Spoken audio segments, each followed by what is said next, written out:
Hi అండి, నమస్తే. నేను మీ భార్గవి. వెల్కమ్ బ్యాక్ టు అమ్మ చేసిన వంటలు. ఎప్పుడైనా స్వీట్ చేయాలి అనుకున్నప్పుడు ఎప్పుడు చేసే స్వీట్స్ కాకుండా ఇలా కొత్తగా ట్రై చేయండి.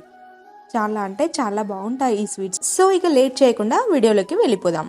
వీడియోలోకి వెళ్ళిపోయే ముందు ఒక చిన్న రిక్వెస్ట్ అండి, వీడియోని ఎక్కడ కూడా స్కిప్ చేయకుండా చివరి వరకు చూడండి.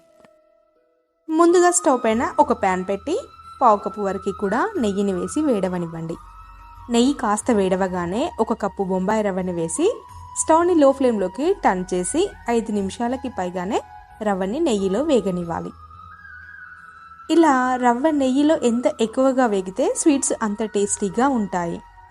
సో మనము నిదానంగా ఈ రవ్వ మొత్తాన్ని కూడా నెయ్యిలో చాలా చక్కగా వేగనివ్వాలి. ఇలా 5 నిమిషాలకు పైగా రవ్వ వేగిన తర్వాత రవ్వ మొత్తాన్ని కూడా వేరొక ప్లేట్లోకి ట్రాన్స్ఫర్ చేసుకోండి. ఇప్పుడు ఒకసారి ఆ ప్యాన్ని వాటర్తో క్లీన్ చేసి స్టవ్ పైన పెట్టి మనం ఏ కప్పుతో అయితే రవ్వని తీసుకున్నామో అదే కప్పుతో 2 కప్పుల వరకు కూడా చిక్కటి పాలని పోసి పాలను మరిగించుకోండి. ఇలా పాలు మరుగుతున్నప్పుడు స్టవ్ని లో ఫ్లేమ్లోకి టర్న్ చేసి వేయించిన రవ్వని కొద్ది కొద్దిగా వేస్తూ ఉండలు లేకుండా కలుపుతూనే ఉండండి. 1 నిమిషం ఆదా మర్చిన రవ్వ ఉండలు కడుతుంది. సో జాగ్రత్తగా రవ్వ ఉండలు కట్టకుండా కలుపుతూనే ఉండండి. కొద్దిసేపటి వరకు ఈ రవ్వ పాలలో చక్కగా ఉడికిపోతుంది. సో ఈ విధంగా ఉడికి దగ్గరికి రాగానే ఇందులోకి 1/2 కప్పు చక్కెరను యాడ్ చేసి బాగా కలపండి. ఇలా చక్కెరను వేసిన తర్వాత ఈ రవ్వ అన్నది కాస్త పలచబడుతుంది. ఇలా మళ్ళీ ఇది కాస్త గట్టిపడడానికి సుమారు ఒక 5 నుంచి 6 నిమిషాల టైం పడుతుంది. అంతవరకు కూడా మనము గరిటెతో ఈ రవ్వ మొత్తాన్ని కూడా కలుపుతూనే ఉండాలి.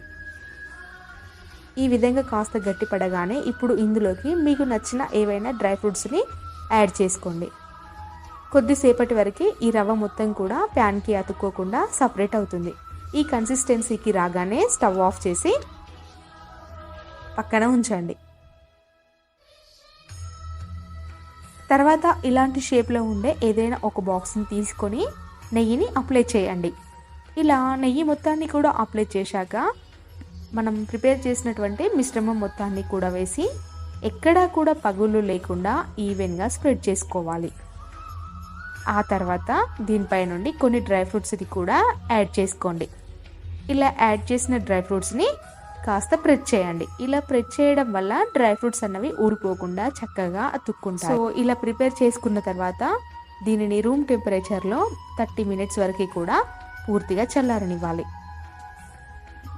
ఇది పూర్తిగా చల్లారిన తర్వాత ఒక ప్లేట్లో వేసి సైడ్స్ అన్నింటినీ కూడా కట్ చేసుకొని ఇక మీకు నచ్చిన షేప్లో కట్ చేసుకోవడమే.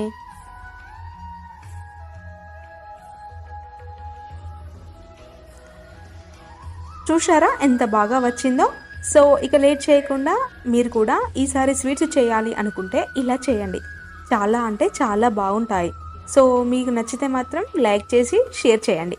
కమెంట్ చేయడం అయితే మర్చిపోకండి. Thank you for watching.